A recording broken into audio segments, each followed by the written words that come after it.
Are you an Ashley Winstead fan? If you're not, why are you here? I'm kidding. Yes, it gets dark, but not nearly as dark as the next one. This is where Audrey comes to rom-com. Did she just say that? It doesn't even take a dark turn. It starts in a dark turn. I probably should have said this before we moved into Thrillerville, but here we go. Why do you like me if you don't like her? There's a reason there's a lot of dog earing going on. Go forth and read. Hi everybody, it's Audrey and welcome back to Chapter and Converse, and welcome to an author spotlight, which I haven't done in forever. And we're gonna talk about Ashley Winstead today, which is kind of like, why did it take me so long to talk about Ashley Winstead, who's one of my favorite people ever? But I have not been on the author spotlight train in a long time, which is not for lack of like loving my authors. So anyway, I thought it would be fun to do it today because the truth of the matter is we are not getting a 2024 book from Ashley Winstead.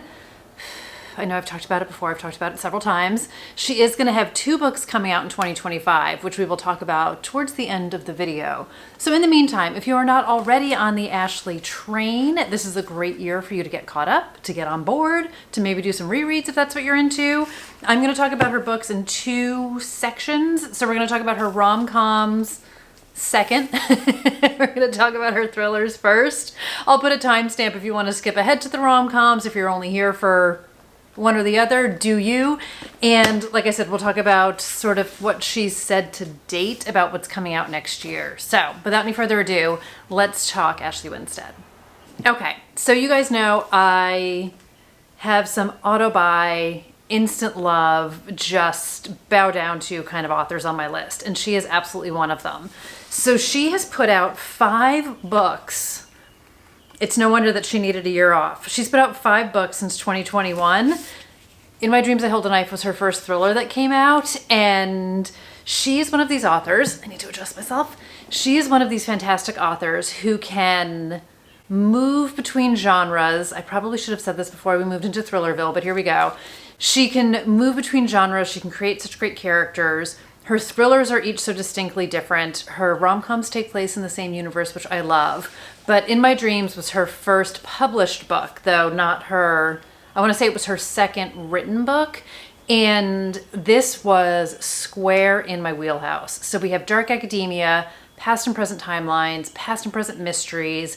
We have a group of friends from college who can maybe kind of sort of be a little bit dark and messed up, and we have an unsolved murder. So it's just like everything. And then on top of it all, we have incredibly great writing,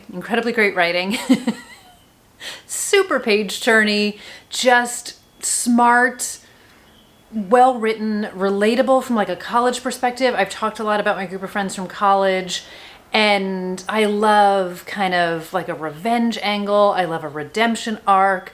I just love, love, love everything in this book. Greek life is in this book, which I totally love. So when this came out, it kind of missed me initially, and I don't know why. I'm not going to make excuses for past me. I missed it when it first came out, and I mean maybe like missed it by a few weeks or a month, and then I picked it up and then I loved it. So I have read this book twice. Once I physically read it. It's very dog-eared and tabbed and such. And then the second time I wound up listening to it just because I felt like rereading it. And I do have not a on this date plan, but I do have a reread plan for this book. So let me tell you a little bit about it. Everything in this video is going to be spoiler free, so no worries. But let me kind of maybe help you find which Ashley Winstead might be right for you if you're looking for a place to start. So this is 6 friends, 1 college reunion, and 1 unsolved murder. So this is 10 years after Jessica and her friends have graduated from Duquesne University, and they are returning for their college reunion.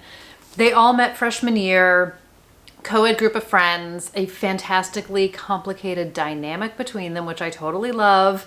And everything was totally fantastic, except for senior year when Heather, one of the people in their group, was 1,000% murdered. And one of the people in the friend group was kind of a suspect, but there was never any evidence. No one was ever arrested for it, and this has remained an unsolved mystery. So now most of the group is reuniting, and Jessica has always felt kind of a little less than not quite measuring up to the rest of the group. And she is so excited to come back as kind of her reinvented fantastic self. And things don't totally go according to plan at this reunion. I loved it. So it takes place over the course of 1 weekend and 4 years. We do get flashbacks, which I really enjoyed, that it's not wholly linear in the past. So it tells you, I'm trying to find a chapter heading, so it'll say like March junior year, but after that we might go to senior year, and then we might jump back to sophomore year. We do dance around a bit in the past, which I really appreciated, that it wasn't just this strict linear timeline. I also feel like that was something I hadn't seen before, particularly in a book like this. Like maybe other books have done it, and I'm sure there's 100 and I just can't think of a single one off the top of my head. But I really liked how she did the past timeline. I feel like it not only kept it interesting because you weren't just like, oh, okay, they met and they got to be better friends, and then this happened and this happened.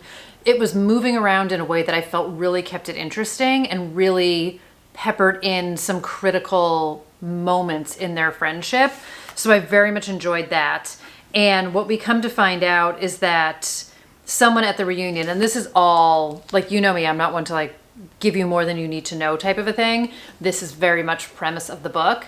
We find out that someone at this reunion is still very much committed to finding out what happened to Heather. So there's so many moving parts. There's so many things happening here. These are people who haven't all seen each other in a long time. All that old stuff comes back up again. And like I said, I can't say it enough. I absolutely loved it. I went down every path and twist and turn with her. And this was one of those books where I don't even know if I was 50 pages in, and I was like, auto by author, I absolutely love her. She is a new fan favorite of mine. And this book is by far one of my favorite thrillers of all time, and definitely one I recommend a lot. So I feel like this is definitely a for everyone kind of a book. If you're into the thriller genre, yes, it gets dark, but not nearly as dark as the next one. So I feel like this is like safe haven territory for anybody looking for a solid thriller, little dark academia spin. Like I said, that group of friends, just everything I love in a book. And hopefully you will love it too. Okay. But if you're looking to go super dark, and I mean like zero dark, no stars, welcome to The Last Housewife. This book also gives us some college campus vibes, also gives us some past and present timelines, but this book it doesn't even take a dark turn, it starts in a dark turn. There are trigger warnings at the beginning of this book. This 1000% is not for everyone, and I'm trying to think, I want to say it was Steph who said, not knowing, because like read in my dreams, you think you have like a pulse on an author, and picked this as a book club book, and they were like, wow, this was not what anybody was expecting. So great discussion around this book. Sarah from Sarah's Nightstand and I sort of accidentally buddy read it together. We both ordered it from Murder by the Book because she was doing personalized copies. So we both got them kind of on the same day, and then we wound up reading it immediately because of course we did. And it was so fun to be able to have somebody to talk to about this book. So I'm going to give you again some broad strokes on it, no spoilers, but I do feel like this is one that carries some warnings that you need to know about. So back in college, Shay and her best friends met a captivating man who seduced them with a web of lies about the way the world works, bringing them under his thrall. They basically were lured into a bit of a cult by this man. And this is loosely based on the Sarah Lawrence sex scandal that happened in New York. And there's multiple inspirations for this book, but that was definitely one of them. And what we find is obviously things got dark and messed up in the past. When they graduated college, Shay and her friend Laurel vowed to never return and to leave it all behind. And now we have fast forwarded 8 years, which is when the book opens, and Shay is living in Texas. She's married. She's kind of doing her thing. She's listening to her favorite podcast, which is hosted by someone that she used to know. And she finds out through this podcast that her friend Laurel has been found dead on the campus of that college, which they both swore they would never come back to. And Shay is convinced that what happened to Laurel is connected to what they did when they were in college. and she is obsessed with getting to the bottom of it. So she enlists the help of her podcaster bud, who she hasn't seen in a long time, and Jamie and her go to New York to look into what happened to Laurel. And again, we get dual timelines. Shay goes to some very dark places, I would say physically and emotionally. This is one of those books. This reminds me from a reading experience of when I read Bright Young Women by Jessica Knoll. It's heavy, it's weighty. I wanted to know what was going to happen next. The writing was so spectacular. I needed to know, but I also needed to kind of pause and take a step back and breathe because there's so much happening. There's a lot to process. There's a lot to take in, and it is not always easy to read. And I really think this was such an impactful book. It's probably one of my favorite endings to a book, and just feels like such powerful and brave writing. I talk a lot about putting everything on the page, not holding back, going all in. I feel like she does it. I feel like Jennifer Hillier does it. Like these authors, Jessica Knoll does it. These authors who put so much, and you can just like feel, I can at least feel them in every word in this book. And it's like the blood, sweat, and tears, which doesn't sound like it even gives it enough justice of what it seems is in these pages. And it, again, just the bravery of this book, her willingness to pivot so much from what In My Dreams was. And I understand why this didn't work for everybody, but my God, just an absolutely spectacular book. What an achievement. It has a true crime podcast element to it. And the way the story was told, and I feel like the way we hear about Shay's past, again, I really like how Ashley Winstead literally told the story. And I really just love Shay and Jamie. And I think she just creates such dynamic characters and such great chemistry, and really has you rooting for people. And it was uncomfortable. Oh, it was so good. It was so, so good. And at the end of the book, there is a Q&A with her. I've obviously listened to 1,000 interviews because I'm the obsessive psychopath, and hearing her inspiration for it, hearing kind of everything she put into it, I just thought it was absolutely fantastic. So loved it so much. Very, very dark. I would say the darkest of her 3 thrillers, the darkest of all of her books. Her rom-coms are not dark. And I just love it so much. I just love it so much. So I'm very excited to reread this one. I need to do it. I need to do it. And then her latest book, which came out last October, is Midnight is the Darkest Hour. If you've been around for a little bit, you may have watched the vlog I did for this book. And I did the first half of it is spoiler-free, and then it changes into spoilers with all the warnings. So you would have heard me just experience this entire book in real time. I was very excited for this one as well. Another most anticipated, tabbed to all the high heavens. So when I was listening to all of her interviews about The Last Housewife, and of course people are like, what are you working on now? And one of the interviews I listened to, she talked about the book that she was writing, which was Every Summer After with Serial Killers. And at that point, I didn't know what Every Summer After was. Come to find out, it is a second chance romance by Carly Fortune that had just recently come out, which, again, normally not my go-to, was not on my radar at all, but I immediately needed to know what it was about because Ashley Winstead told me to. I'm so influenced by people that I absolutely adore. Went out and bought it. Midnight is the Darkest Hour is Every Summer After with Serial Killers, but it's so much more and it's so different. So Every Summer After has a second chance romance. People who met when they were kids had this relationship when they were younger, and then we meet them like 10 years later as adults when they haven't talked for years. So in this book, kind of similarly with Ruth, she has had a relationship with a guy in her town. She lives in the super small town in Louisiana. Ruth Cornier is the preacher's daughter, and when the book opens, a skull has been found in the bayou, and the police are making a statement about it, and Ruth not only thinks she knows who the skull belongs to, she's pretty sure her and Everett, her childhood kind of dude bestie, are the ones who put it there. And she has a lot to protect. So her and Everett kind of wind up banding together again to deal with things that happened in the past, to deal with things that are happening in the present. So this is a very small town. There are a lot of very strong beliefs.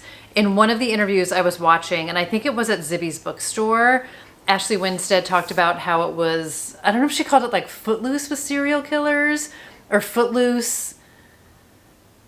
It was something with Footloose, but it was like Footloose with serial killers. So she, Ashley herself, has a huge Twilight inspiration. So this is also kind of her homage to Twilight in that Ruth is obsessed with Twilight when she's younger.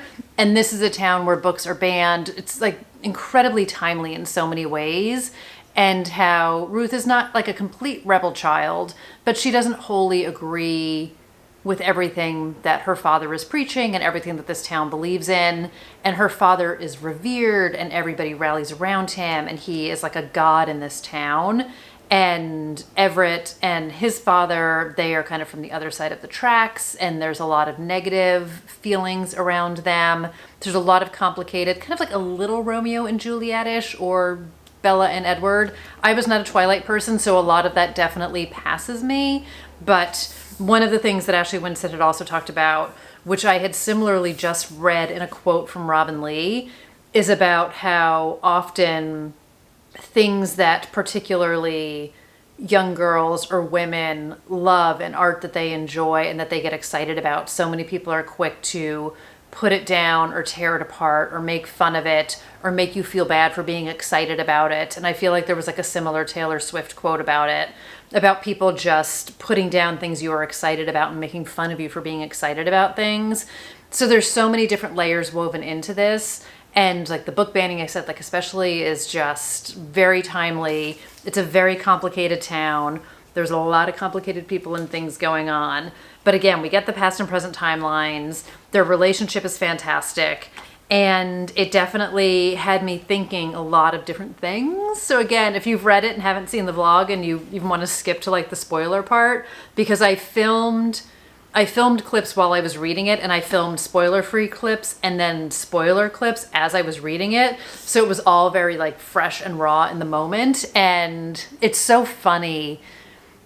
I'm like a lot of other people. As I'm reading a book, I'm starting to speculate and I'm starting to have ideas and I'm starting to think who did it. And I'm starting to worry, like, is this what's going to happen? Is this where we're going? So to like be able to see it all live, because obviously I had to edit my own video and watch it back. And then to see where the book actually ended, where you're like, oh girl, you were like so not in the right place. Talk about like being hot and cold. I was like ice, ice baby, like completely with so many of my thoughts. But just had such a fun time with it. So again, her writing is just so beautiful. She always writes about strong women, complicated women, flawed women. It's one of my favorite things. There's such relatability to it, even though nothing technically in this book is something I've been through. There are so many elements of it, whether I think about teenage me or I think about present day me or all the me's in between. But I just loved it. And it's probably one of my favorite book titles ever also. Midnight is the Darkest Hour, I feel like is just such the most fantastic title. And again, there's a Q&A in the back of the book, which is one of my favorite parts, to understand the story behind the story, the inspiration, where she was coming from. And again, I would say all three of her thrillers have just banger endings to them in a completely play fair kind of a way, but still just rocks my world. I don't want to say anything. I highly recommend it. I think it's great fun. So if you're looking for kind of a second chance romance with serial killers and dark, sweaty Louisiana bayou and the Holy Fire Baptist Church and oh, so many great things. The name of the town is called Bottom Springs, which like womp womp. Like, doesn't it just feel like no one's getting out of that town? Small southern town. Just so, so good. So, so good. That's Midnight. And now to switch into the rom-coms. So first up is Fool Me Once, and then her second one is The Boyfriend Candidate. So these take place in the same universe in Austin, and we get two sisters are the protagonists in these books. So Fool Me Once came out first, and in this book we're following Lee Stone. So it says she is a 21st century woman. She kicks butt at her job as a communications director at a women-run electric car company. That's better than Tesla. Thank you very much. And after work, she is stoner, drinking guys under the table and never letting any of them get too comfortable in her bed. Because Lee's learned one big lesson: never trust men. So her most recent / gutting heartbreak came at the hands of Ben Lederman in grad school, who wasn't actually cheating, but she could have sworn he was, so she reciprocated in kind. When the book opens, it is 5 years after grad school, and Lee is working on a clean energy bill, and who comes to town to work with this liberal governor in Texas but Ben Lederman, and the two of them are forced to work together. Second chance romance is what, maybe I should have led with that, is what's written all over the pages of this book. And this is a book, and if you again have been here for a while, apologies for repeating myself. When I first got this book, I actually started to listen to it from the library, and I popped my headphones in and I put on my sneakers and I went for a walk, and you guys were like, yeah, we know. And I got maybe 5-ish minutes into the walk, and I was doubled over laughing, just like I was when I was listening to Funny Story by Emily Henry with the Jordan Almond sequence. This was not a Jordan Almond sequence, but I was cracking up, and I very much was like, did she just say that? And I rewound it and I listened to it again, and I was like, oh my God, this is where Audrey comes to rom-com, because I was all in. And then after my walk, I came home and I ordered the book because I was like, I need to have it. And you can kind of see I was listening and tabbing in between, but again, as the broken record, I need to reread this one. This is all about Lee and Ben. And there is some politics to it, and I feel like some people were like, oh, it's political, I don't want to read it. I have zero interest in politics in books. I don't want to read about it. Nothing bothered me. Like, I didn't feel like it was political heavy. It's what their jobs are. It's the backdrop to things. The entire idea that you have a liberal governor in Texas is kind of the rub, because the whole point is like, if they were trying to get a clean energy bill to go through in California, it would be like, where's the tension? Where's the challenge? So it is set in Texas, where she happens to live as well. Ashley Winstead lives in Texas. And that provides kind of part of the tension and part of what they're fighting against, and forces them to work together longer, because obviously things aren't going to just go through with a snap in Texas. And we get to see them through all sorts of different things. It is so much fun. It is wickedly funny. Loved it. There's another sequence in this book that also had me crying, and I swear it was one of those ones where I think on paper it would have been funny, but I happened to be on a walk listening to my audiobook at that point in the book, because this was a book I was like living in at all times. I was crying. I just like, she definitely has the Emily Henry skill. I don't know how they write such perfectly funny stuff. I don't even know. I can't even. It's steamy. The banter is absolutely fantastic. There is a great circle of friends. It is not without some weightiness, because of course I need some weightiness. I need everything. I'm such a greedy reader. I want all of it in here. We get a lot of family history, and it's just so perfectly and fun, so perfectly done and fun. And so Lee's younger sister's name is Alexis, and we do get a bit of Alexis and her boyfriend in this book. They're definitely secondary characters, but she is part of the circle of friends and part of the circle who lives in Austin, and we get to see them together. And then book number 2 is Alexis's time to shine.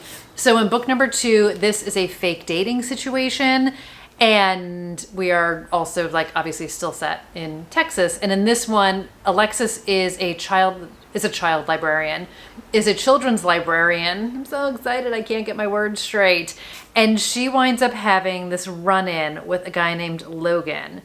And for poor Alexis, when this book opens, she's broken up with her boyfriend, and he's basically dumped her because he's told her that she's not good in bed. And she has never had a one-night stand. She's kind of never done anything reckless. She's very by the book. She's very structured. She's the polar opposite of her sister. And she has decided she is going to go out, get all dressed up, and have a one-night stand. She is on a mission. So she winds up at this bar and she meets this guy named Logan, who is devilishly handsome and super, super charming. And they are in a hotel at the base of a bar, They're in a bar at the base of a hotel. Oh my gosh. You would think I have spent the day at a bar at a hotel. I have not. And as they're going upstairs, a fire alarm goes off. And kind of similarly to Take a Hint, Danny Brown by Talia Hibbert, Logan winds up carrying her out. She's twisted her ankle on the stairs. They're trying to get out. Police are there, fire trucks are there, people are taking pictures, and this photo goes viral because it turns out Logan is not just the handsome guy at the bar. He is the candidate challenging Texas's governor's seat. Logan is trying to battle kind of a challenging reputation. He's trying to go up against, again, we have a conservative Texas feel to everything, and Logan is not your typical guy. And his campaign manager decides the best way to sweep this scandal under the rug is for them to come out as dating, fake dating, and kind of help clean up his image and help him get elected. Alexis definitely makes sure there's something in it for her, but there's such fun chemistry between them because, again, she has spent all of her time dealing with her sister, who has been an activist, and she's doing her clean policy bill and couldn't be more different from her sister. And now she kind of gets swept up into this world as well. And I loved their chemistry. Again, we get some steaminess in this one. And this is more of a slow burn to get to the steam, but I really, really enjoyed them as characters. I loved them together. Banter is on point. We are getting some weightier stuff happening with both of them. There's definitely some family things. And what's really funny to me is Ashley Winstead talked about how so many people hated Lee as a character and found her off-putting. And I don't know if they found her to be brash, or I don't know what people didn't like about Lee. I loved her. I mean, she's strong, she's independent, she's got it together. What's not to love? But this is kind of a softer book, and she tried to, I think, painting Lee through her sister's eyes was very interesting in this book as well. So while you can certainly read them in either order, you will get some personal things that happen in this book told to you here before you find them out here, because this book picks up after book one. So again, same universe, companion novels. I think if you're a fake dating person, start here. It's not like there's a murder in book one and book two tells you who done it. It's nothing like that. It's more of you're just getting the personal lives of people and some of those details. But I don't think you can go wrong with either one of them. They're both so delightful. And again, it's funny, it's heartwarming, it's a little bit heavy. There's romance to it, there's steam to it. And I just thought it was absolutely fantastic. Ashley Winstead can write a book, you guys. She can really write a book, which I think is probably pretty obvious. I just loved it. They both feel relatable to me, again, in different ways. There's elements in each of these characters that I could see myself in or see them in me. What's the right way of saying that? There's a reason there's a lot of dog earing going on. And if you're looking for a really good laugh, I think you can't go wrong.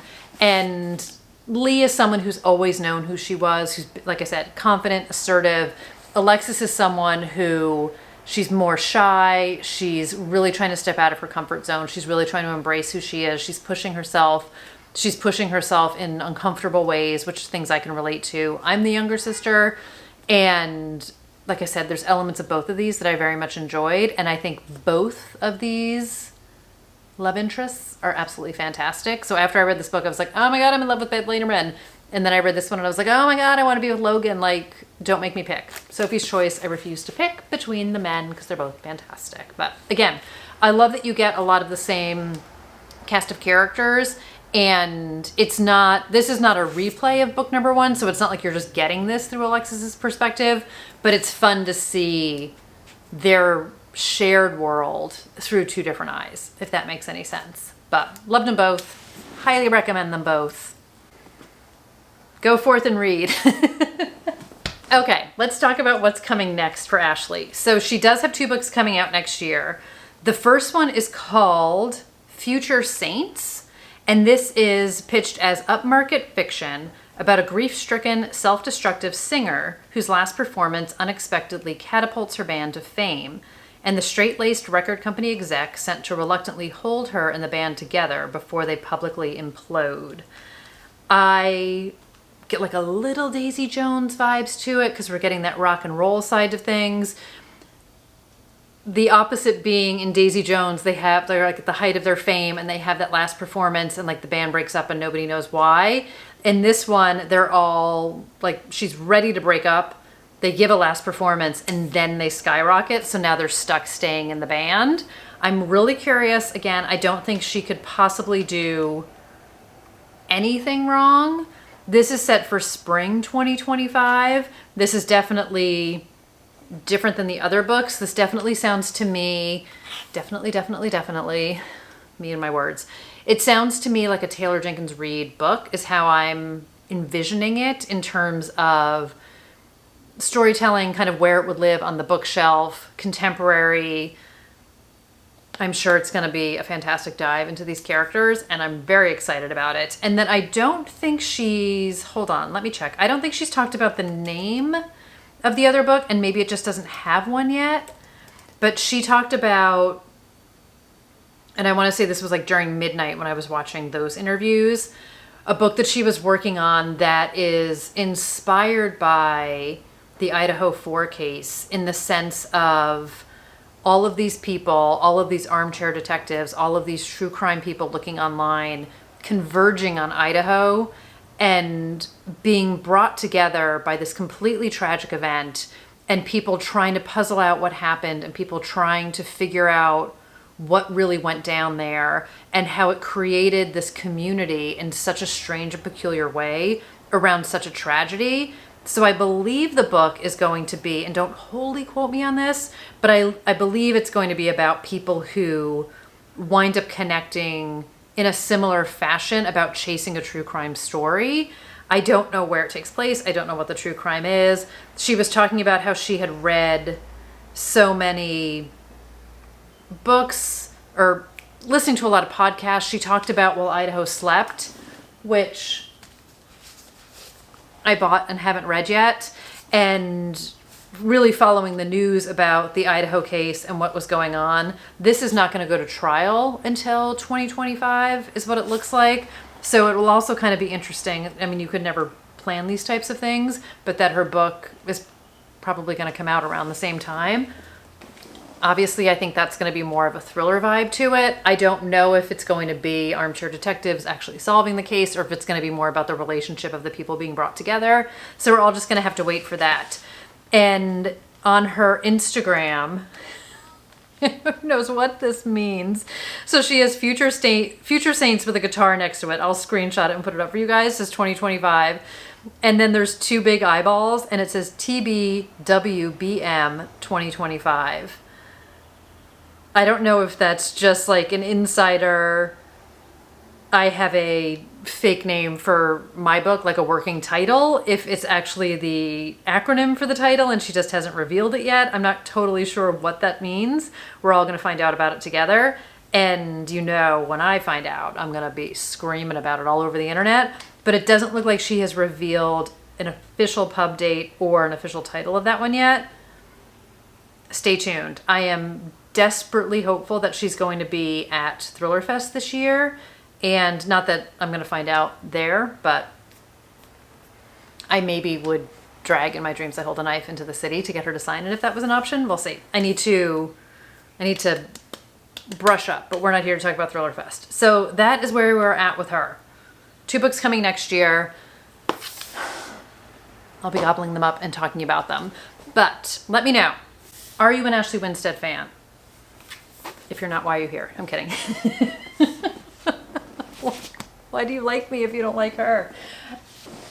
If you are planning to read another one of her books, if you're planning to do a reread, if you're planning to dive in for the first time, let me know. Let me know what you think. Let me know if you're a super fan of hers. Let me know. This would actually be fun. If you, like me, have read everything here, what else would you recommend? Like, who do you think is like a similar author? Who would you describe as a similar author to Ashley Winstead? And I don't know, let me know whatever else you want to let me know. But I hope that this was helpful if you were looking for something to read or if you just like listening to fantastic things about Ashley Winstead. So I'm going to continue doing some author spotlights. I'm trying to get it together every day. Every day's a challenge. But if you guys are still here, thank you so much for watching. If you're new here, thank you for watching. I do all sorts of different kind of bookish videos, and I will see you guys in that next one. So until then, take care, everybody. Bye.